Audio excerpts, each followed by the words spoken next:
E aí, pessoal, tudo certo? Se você estuda para concurso, já sabe. Os artigos 25 a 31 da Constituição Federal, que falam da organização dos estados e municípios, são um prato cheio de detalhes.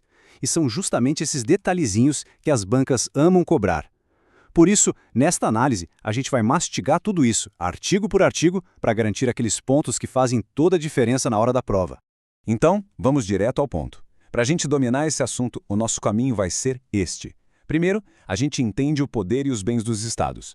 Depois, mergulhamos de cabeça na estrutura dos municípios, com todos os seus limites e regras. E claro, no final, aquele resumo com os bizus, só o filé do que realmente importa para a prova. Bora começar?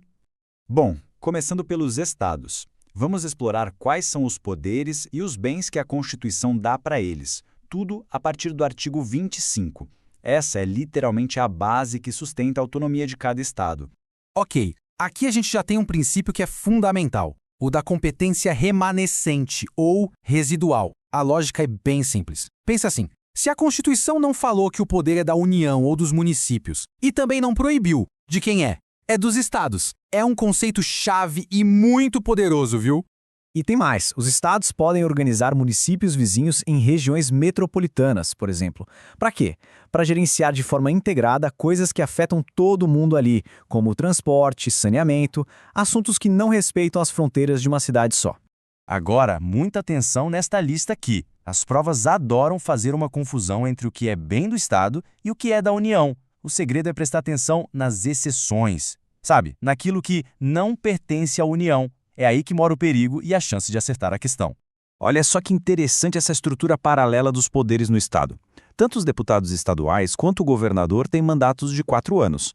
Mas olha o detalhe que a banca ama. A forma de definir o salário de cada um é diferente. E é exatamente nesse tipo de ponto que muita gente boa escorrega na prova. Certo, agora vamos descer um nível. A gente vai para os municípios. E aqui o negócio fica ainda mais detalhado. Vamos focar nas regras que organizam o poder local, começando pelo artigo 29. É aqui que as bancas se esbaldam cobrando os pormenores. Isso aqui é um clássico de concurso. Como se aprova a Constituição do município, a lei orgânica. Tem um rito, um passo a passo.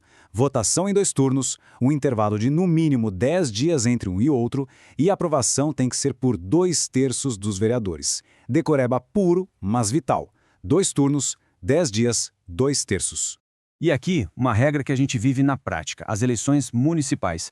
Prefeito, vice e vereadores, todo mundo eleito no mesmo dia, de forma direta, para um mandato de 4 anos. Isso garante uma uniformidade no país inteiro.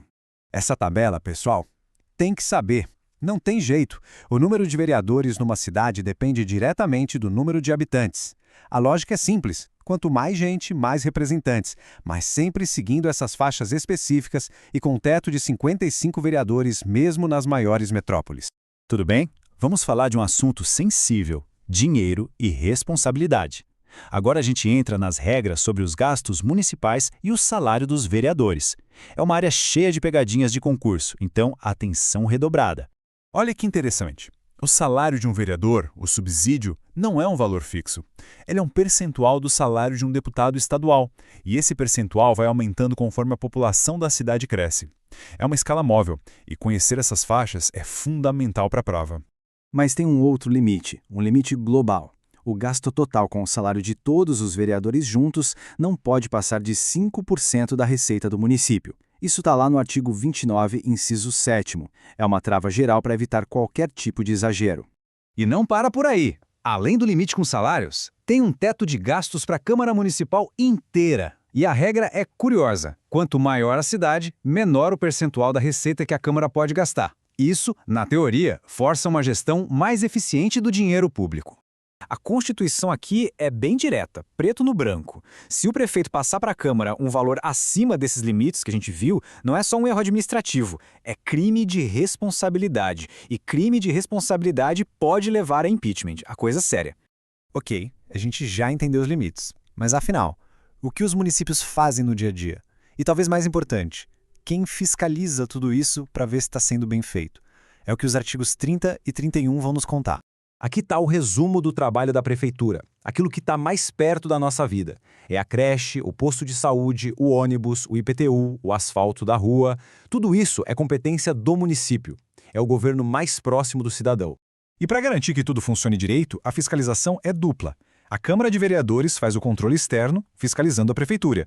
Ao mesmo tempo, a própria Prefeitura tem que ter seus próprios mecanismos de controle interno. É o famoso sistema de freios e contrapesos, só que em nível municipal. E chegamos a outro número mágico para concursos: 2/3. O Tribunal de Contas dá um parecer prévio sobre as contas do prefeito. E esse parecer é tão importante que, para ser derrubado, a Câmara Municipal precisa de um voto de 2/3 de seus membros. Esse quórum qualificado é questão batida em prova. Fiquem ligados, hein? Para a gente fechar com chave de ouro, vamos direto ao ponto. O que você não pode, de jeito nenhum, esquecer para sua prova. Considere essa a sua cola do bem, a sua lista final de revisão sobre o tema. O segredo do sucesso na prova está aqui, pessoal. É dominar esses artigos e, principalmente, esses números. Competência remanescente, as tabelas de vereadores, os limites de gastos e o famoso quórum de 2/3. Anote, revise, faça questões. É isso que vai cair. E para a gente terminar, fica uma reflexão. Além de decorar para a prova, vale a pena pensar como é que todas essas regras tão detalhadas acabam moldando o equilíbrio de poder no nosso federalismo. A gente vê que a autonomia do município é real, mas ela é cheia de limites bem rigorosos, todos desenhados aqui na Constituição. É isso, pessoal. Obrigado e bons estudos.